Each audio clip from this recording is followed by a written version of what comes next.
It started as an ordinary night, one of those restless evenings when the city feels too quiet and you go for a drive just to clear your head. I had no idea that stopping for gas would change the course of everything. The flashing red and blue lights in my rearview mirror caught me off guard, and before I could even think, a patrol car was pulling in behind me. My heart pounded, not because I had anything to hide, but because there's something about being pulled over that makes you feel exposed. He stepped out of the car, tall, broad-shouldered, confident, the kind of man whose presence demands attention without a single word. His name tag read Reeves, Officer Reeves. I remember the way the light hit his face, the sharp line of his jaw, the calm authority in his eyes. When he asked for my license, his tone was professional, but there was a hesitation, like he was studying me for a reason that went beyond the routine. He asked me to step out of the car. The air outside was cold, and I could feel the tension between us, thick and silent. He said he needed to check something, a simple search, standard procedure. But the way his hands brushed against me, the way his breath hitched for a second when our eyes met, something about it felt different, real, unexpected. When he finished, he stood there quietly, as if debating with himself. Then in a low voice, he said the last thing I ever expected to hear from a police officer. "I'm sorry if that felt personal. He stopped himself, glanced away, then looked back at me with a kind of honesty I wasn't ready for. "I shouldn't say this, but you have no idea what you just did to me." That night, what began as a search turned into something neither of us could explain. A spark that broke every rule and every expectation. A story about control, vulnerability, and two men standing on opposite sides of a line they were never supposed to cross. Before I tell you everything that happened after that moment, how that one encounter turned into something far more complicated, something that made me question everything I thought I knew about love, fear, and courage, make sure you subscribe. Because once you hear what he said next, once you see how far this story goes, you won't forget it. Now, let's begin. I didn't sleep that night. Every time I closed my eyes, I saw him, Officer Reeves, standing beneath the flickering gas station light, his hand still trembling slightly after he'd handed back my license. His face was calm, composed, trained to show no weakness, but his eyes betrayed him. There had been something there. Something that shouldn't have been. I kept asking myself why it mattered. It was just a routine stop, right? But the truth was, his words replayed in my head on a loop. "You have no idea what you just did to me." That sentence didn't belong in any police handbook. It belonged in a confession. The next morning I tried to shake it off. I went about my day like nothing happened. Coffee, work, the same routine. But every time I saw a patrol car drive by, my chest tightened. I started wondering if he was watching me. Not in a creepy way, but in that quiet, curious way you watch something you can't stop thinking about. 3 days later, I got my answer. It was late again, the kind of night when most people are asleep and the city hums like it's keeping secrets. I stopped at a diner near the edge of town, craving a cup of coffee I didn't really need. The bell above the door jingled as I walked in, and there he was, sitting at the counter, uniform jacket off, shirt sleeves rolled up, tie loosened. He looked up. For a moment, neither of us moved. "You following me now, Reeves?" I said with a half smile, trying to mask how my pulse had suddenly doubled. He turned slightly on the stool. "If I said yes, would that be a problem?" His voice was low, steady, the kind that carries weight even when it's quiet. I took the seat next to him. "Depends. You planning to search me again?" That made him laugh, a soft, genuine sound. "Not unless you want me to." The air between us thickened.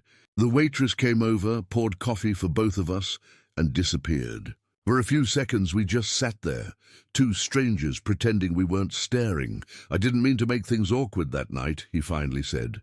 "You just caught me off guard." "How?" I asked, leaning a little closer. He hesitated, looking down at his cup. "You looked at me like you saw through me." "Most people don't." I wanted to ask what he meant, but before I could, his radio crackled faintly on the counter beside him. He turned it off. "Off duty," he said quickly, as if he needed me to know this wasn't part of the job. Something about that gesture, turning off the thing that connected him to his world, felt like a line being crossed. And I didn't stop him. We talked for hours. About nothing and everything. His shift schedule, the quiet streets, the loneliness of late-night patrols. Beneath all of it was a current we both pretended not to notice. But the more we talked, the harder it was to ignore. At one point he asked, "Why were you out so late that night?" I shrugged. "Couldn't sleep." "Same," he said. "Still can't." When the clock hit 2 a.m., the diner owner flipped the sign to closed. We stepped outside into the cool night air. The parking lot was empty, quiet except for the hum of a distant streetlight. "I should go," I said, though my body didn't move. "Yeah," he replied softly. "You should." Neither of us did. He looked at me then, really looked, and for the first time he wasn't Officer Reeves. He was just a man, standing too close, caught between what he wanted and what he shouldn't feel. "I don't usually do this," he said, voice barely above a whisper. "Do what?" He stepped closer, close enough that I could feel the warmth from his body. "Let someone get to me." I should have walked away, but I didn't. Instead, I said the one thing that changed everything. "Then don't stop." For a long moment he just stood there, searching my face like he needed permission. Then slowly he reached up and brushed his fingers against my jaw. His touch was hesitant, careful, the kind of touch that asks before it takes. "I shouldn't," he murmured. "I know." But neither of us moved. When he finally did, it wasn't a kiss. Not yet. It was a breath, a pause, a heartbeat suspended between right and wrong. His forehead rested against mine, and the world went quiet. I don't know how long we stood like that. Long enough for the air to change, for something to shift between us. When he finally pulled back, his eyes were darker, conflicted. "I can't let this happen," he said. "Then why are you still here?" I asked. He didn't answer. He just gave me one last look, a look that said more than any words could, and walked away. His boots echoed against the pavement until the sound disappeared into the night. I stood there for a long time after, the scent of his cologne still lingering in the air, wondering if that was the last time I'd see him. But deep down, I already knew it wasn't. Something had started that night, something neither of us could undo. And as much as he wanted to walk away, I could tell he'd be back, because that look in his eyes. It wasn't the look of a man done with a situation. It was the look of someone already in too deep, and so was I. The next few days felt heavier than they should have. I tried to convince myself that what happened outside that diner was nothing. A strange late-night mistake between two people who should have known better.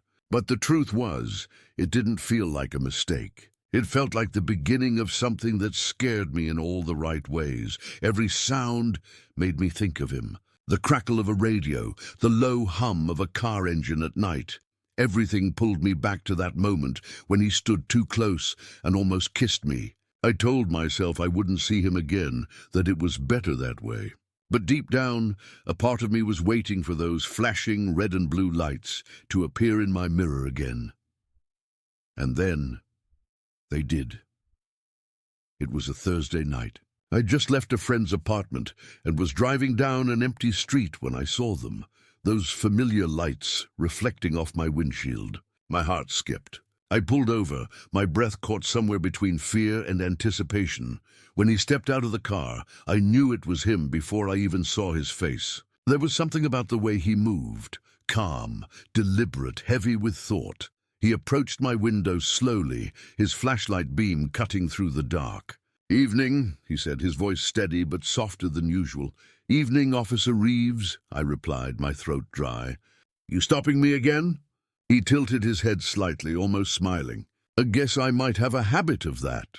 Or maybe you just like finding reasons." That made him lower the flashlight. The light hit the ground, and we were left in the dim glow of the street lamps. "Maybe I do," he admitted quietly. He leaned in closer, resting one arm on the roof of my car. "Step out," he said, but this time it wasn't an order. It was an invitation. I did. The air was cool, the kind that settles deep in your chest and makes you aware of every breath. We stood there, face to face, the silence stretching longer than it should. He broke it first. "I've been thinking about that night." "So have I said before I could stop myself. His eyes softened. "I wasn't supposed to feel that. You understand that, right? I don't usually—" He trailed off, searching for words that wouldn't betray him. "Fall for someone like me?" I finished. He exhaled sharply, as if I'd caught him. "Something like that." I took a step closer, my voice lower now. "Then why are you here, Reeves?" He looked at me, really looked, and for the first time there was no badge, no uniform, no shield. Just a man standing in the dark, trying to make sense of the way his heart had betrayed him. "Because I can't stop thinking about you," he said finally. The words hit me like a current. For a second I couldn't breathe. He glanced away, running a hand through his hair, frustrated with himself. I shouldn't have said that. I reached out and touched his arm, stopping him. "Don't," I said quietly. "Don't take it back." The world around us faded. The hum of distant traffic, the sound of wind in the trees, all gone. There was only us. He stared at my hand on his arm, then met my eyes again. "You don't make this easy," he said, his tone halfway between warning and surrender. "Neither do you," I replied. And then, before either of us could think, he pulled me closer. It wasn't a kiss, not yet. But the space between us disappeared, the tension snapping like a string pulled too tight. I could feel his heartbeat against mine, fast and unsteady. "I'm breaking every rule right now," he murmured, his breath brushing my cheek. "Then maybe the rules need to change." He closed his eyes for a moment, as if fighting an invisible battle. When he opened them, something inside him had shifted. The fear was still there, but so was something else, something stronger. "Come with me," he said suddenly. I frowned. "Where?" "Just trust me." I hesitated, then nodded. He gestured for me to follow him to his car. The ride was silent, except for the sound of rain beginning to fall. Soft at first, then harder as we drove through empty streets. I didn't know where we were going, but I didn't care. He finally stopped at a small cabin just outside town, the kind of place that looked forgotten by time. He turned off the engine and sat there for a moment, staring straight ahead. "This is my father's place," he said. "No one comes here anymore." When he looked at me, there was no trace of the confident officer anymore. "Just vulnerability. I need to know," he said quietly. "If that night meant something to you too." I looked at him, the rain streaking across the windshield, the faint reflection of blue from the dashboard lights on his face, and said, "It did." "It still does," he exhaled, his shoulders finally relaxing. "Good, because I can't keep pretending it didn't." He leaned in, slower this time, giving me every chance to stop him. I didn't. Our lips met, hesitant at first, then deeper, more certain. It wasn't just desire. It was everything we'd been holding back crashing through at once. When he finally pulled away, his forehead rested against mine. "I don't know what this is," he said softly. "But it feels real." "It is," I whispered. Outside, the storm raged, wind and rain pounding against the glass. But inside that car, it felt like the world had gone still. He looked at me, eyes full of questions and hope and fear all tangled together. "Then maybe," he said, "this is where everything changes." And I believed him, because no matter what came next, the rules, the risks, the reality waiting outside that cabin, I knew one thing for sure. That night, Officer Reeves stopped being a stranger, and I stopped pretending I wasn't already falling for him. The storm didn't let up that night. The cabin walls creaked with the wind, the rain hitting the roof like 1,000 soft drums. Inside, the silence between us was louder than the thunder. Reeves sat across from me at the small wooden table, a single lamp flickering between us. His uniform jacket hung over a chair, soaked from the drive, and his hair clung slightly to his forehead. Neither of us spoke at first. It wasn't awkward, it was charged. Every look carried the weight of what had just happened, of the kiss that still hung in the air between us. "You shouldn't be here," he said finally, his voice low. "If anyone finds out, then they'll find out," I interrupted, surprising myself with how calm I sounded. He frowned, shaking his head. "You don't understand." The department doesn't look kindly on things like this. And He hesitated, his eyes flicking toward the window, then back to me. I've spent my whole career trying to prove something to everyone, to myself. If this gets out, it could destroy everything I've built. I leaned forward slightly. Then why bring me here? He didn't answer right away. His jaw tightened, the muscles shifting beneath his skin. Finally, he said, because I couldn't walk away again. Something inside me cracked open at those words. He wasn't saying it lightly. Reeves wasn't the kind of man who spoke on impulse. Every word from him felt earned. The rain grew louder.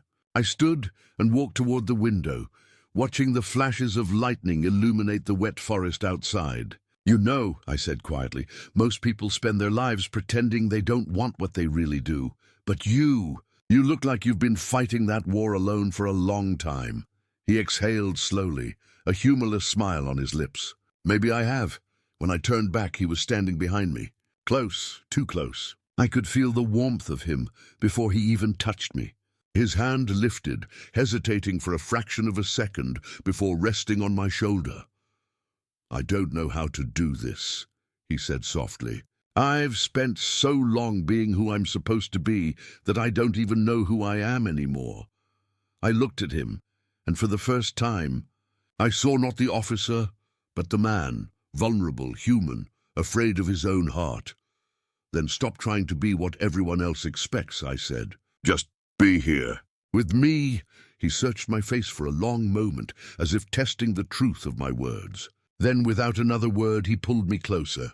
The kiss that followed wasn't rushed like before. It was slow, deep, deliberate. It tasted like surrender. When we finally pulled apart, his breath was uneven. You don't make it easy to walk away, he whispered. Good, I said. We both laughed quietly. And for a moment it felt normal, like the storm outside had sealed us off from the world, trapping us in a place where rules didn't exist, but reality, as always, as a way of reminding you it's still there. The next morning, sunlight cut through the grey clouds, and the air smelled like wet pine. Reeves had fallen asleep in the armchair, still in his undershirt, his badge glinting faintly from the table beside him. I watched him for a moment, the rise and fall of his chest, the faint crease between his brows that never seemed to go away.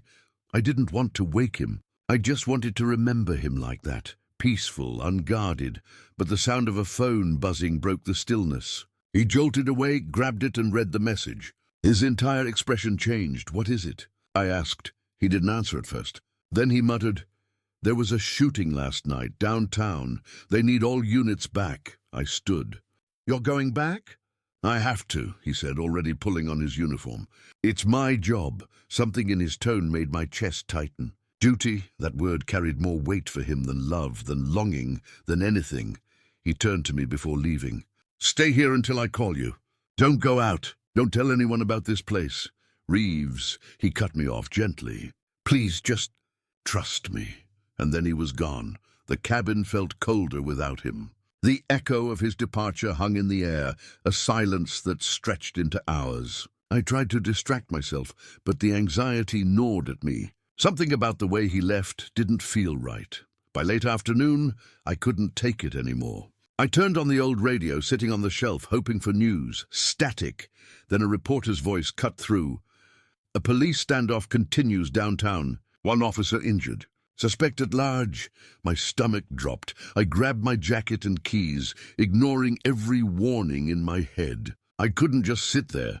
When I arrived near the scene, yellow tape stretched across the street. Police cars lined the block, lights flashing against rain-soaked pavement. I scanned the faces, searching for him, until I saw him.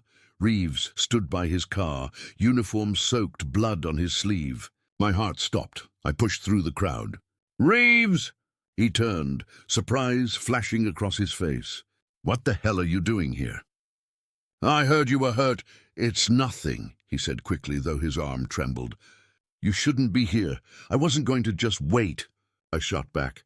You said trust you. I did. But you can't keep expecting me to stay away when...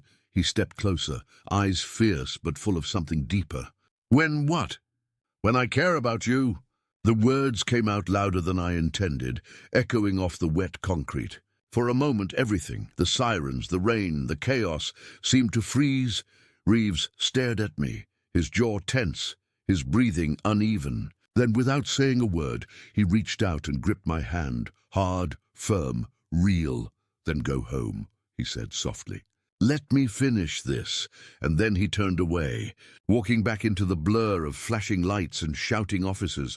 I stood there, soaked and shaking, the weight of his touch still burning on my skin. Something told me this wasn't over. Not by a long shot, because love, I was learning, wasn't just about passion. Sometimes it was about the fight, the impossible kind you can't walk away from, even when everything in you says you should. The city never slept after a shooting. It hummed with tension, whispers, and the sharp edge of fear that clung to every conversation. Reeves didn't call me that night or the next. I'd told myself he was just busy with reports, briefings, recovery, but deep down, I knew something had shifted. Something heavy stood between us now. By the third day, I couldn't stand the silence. I drove to the station telling myself I'd just wait outside, just see him. I parked across the street, watching officers come and go. The front doors opened, and there he was. Bandaged arm, jaw tight, eyes tired but still burning with that same quiet intensity that first drew me in. He spotted me instantly. For a heartbeat, I thought he'd pretend not to see. But he didn't. He crossed the street, ignoring the curious glances from his colleagues. "What are you doing here?" he said in a low voice, stopping just short of me. "I needed to know you're okay," he exhaled, glancing toward the station. "You can't be here, not like this. People talk. Let them," his jaw clenched. "You think it's that simple? You think they'd understand that He stopped himself, lowering his voice even more. "I could lose everything, you get that? My badge, my name, everything I've worked for. I'm not asking you to lose anything," I said. "I'm asking you not to pretend this didn't happen." He looked at me then, eyes full of conflict. "It's not about pretending. It's about surviving." The words hit me harder than I expected. Surviving. That was what he was doing, what he'd been doing long before I showed up. Hiding behind duty, behind that uniform, because it was safer than being who he really was. Before I could respond, someone called his name from across the street. Another officer, a tall guy with a clipboard. Reeves straightened immediately, the transformation instantaneous. The mask was back on. "Go home," he said under his breath. "Please, before they start asking questions." I wanted to argue, but something in his tone stopped me. I nodded slowly, stepped back, and left. That night I couldn't stop thinking about him. Not the officer everyone respected, but the man behind those eyes, fighting a war no one else could see. I replayed every moment, the cabin, the storm, his confession. It all felt like a secret burning too hot to hold.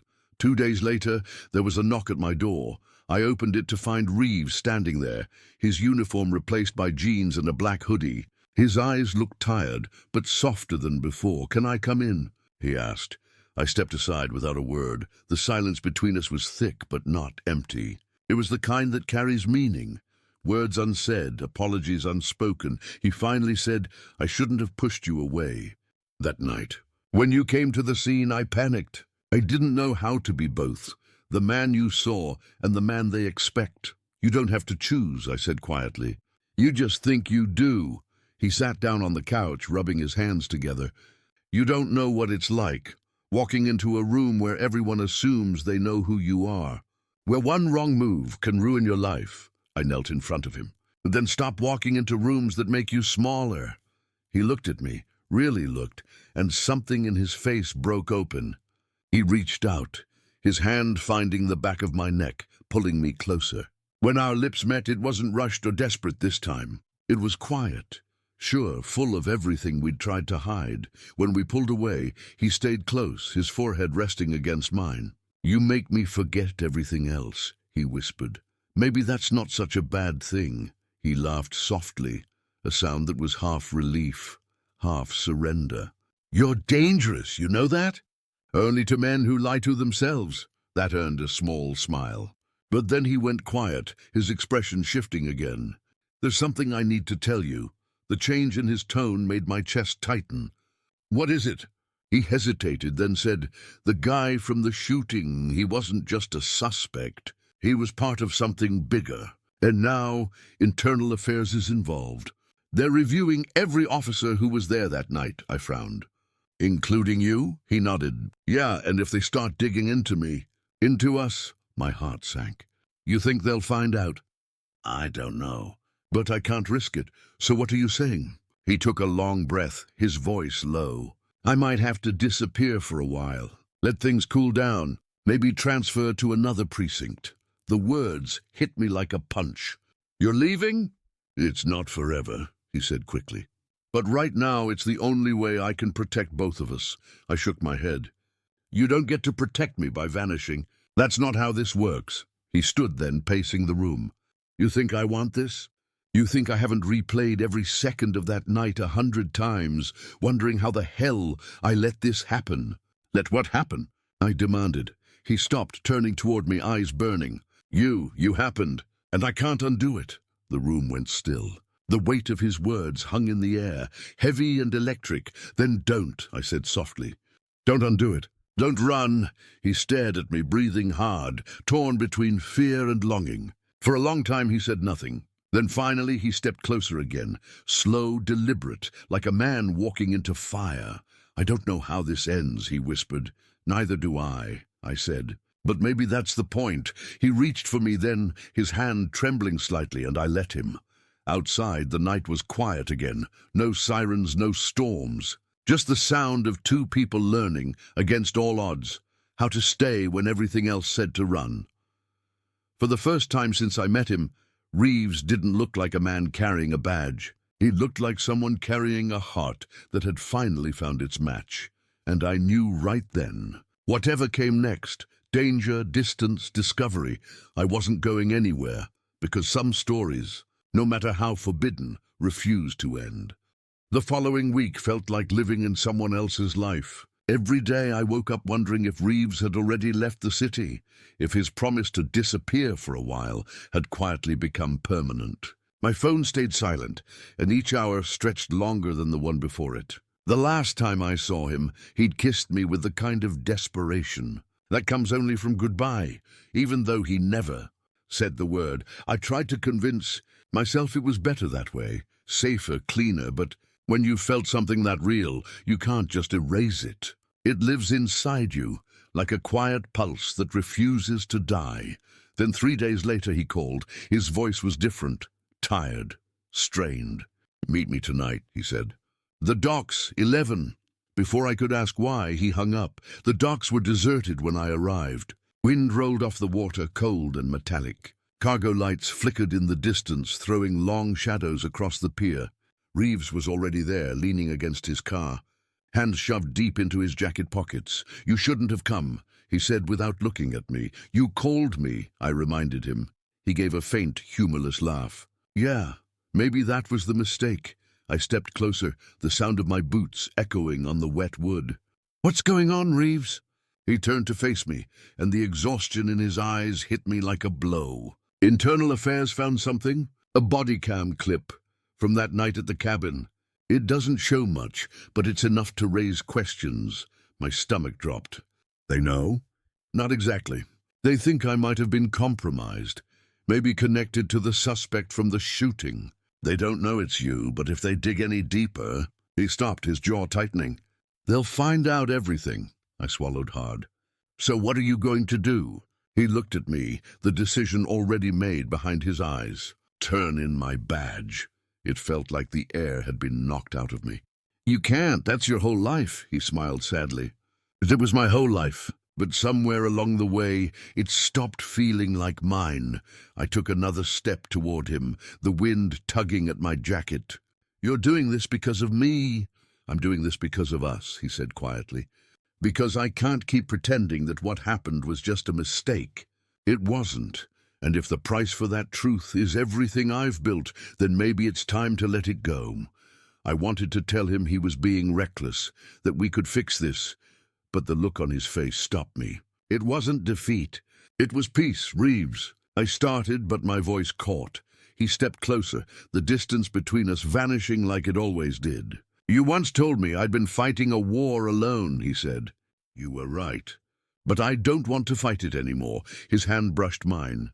A simple touch, but it carried more weight than any words could. The wind howled. The water slapped against the pier, but we stood there, suspended in a moment that felt both infinite and fleeting. Where will you go? I asked finally. He shrugged. Maybe up north. There's an old friend who runs a security firm. Said he could use someone who knows how to handle pressure. I tried to smile. That sounds like you. He studied me for a long moment. Come with me. The words hit harder than the cold. What? Come with me, he repeated. No rules, no uniforms, no lies, just us. For a second I didn't breathe. Every logical part of me screamed that it was insane, that we'd never make it work, that running away wasn't the same as being free. But then he looked at me, really looked, and I knew logic didn't stand a chance. I can't just leave everything, I said weakly. He smiled. You'd be surprised how easy it is once you realize none of it matters. Lightning flashed over the water, followed by a distant rumble. He reached for me then, pulling me close. I could feel his heartbeat, fast, strong, alive. This isn't how I planned my life, he murmured against my temple. But maybe it's how it was supposed to go. I closed my eyes. You really think we can do this? I don't know, he admitted. But I'd rather fail with you than keep living without you. I didn't answer right away. The rain started again. Light at first, then heavier, soaking through my clothes. And somewhere between fear and faith, I made my choice. Then let's go, I said. He froze, searching my face for hesitation. When he didn't find any, he let out a shaky laugh, half relief, half disbelief. You sure? No, I said honestly. But I want to be. That was enough. We got into his car, the wipers beating a steady rhythm against the storm.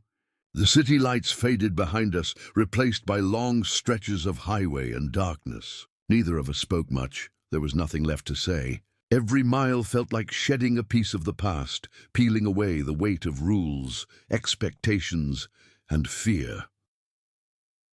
At some point he reached over and took my hand. It was such a small thing, but it anchored everything, the risk, the chaos, the impossible beauty of what we were doing. Hours later, the rain stopped. Dawn began to creep over the horizon, painting the world in soft gold and grey. He pulled the car over by an overlook where the mountains met the sea. We got out, the cool morning air sharp against our skin. The silence between us wasn't heavy anymore. It was full, alive. Reeves looked at me, his eyes softer than I'd ever seen them. You know, he said, I used to think love made you weak, that it distracted you from your purpose. And now, he smiled faintly, now I think it's the only thing that ever made me brave. I didn't say anything.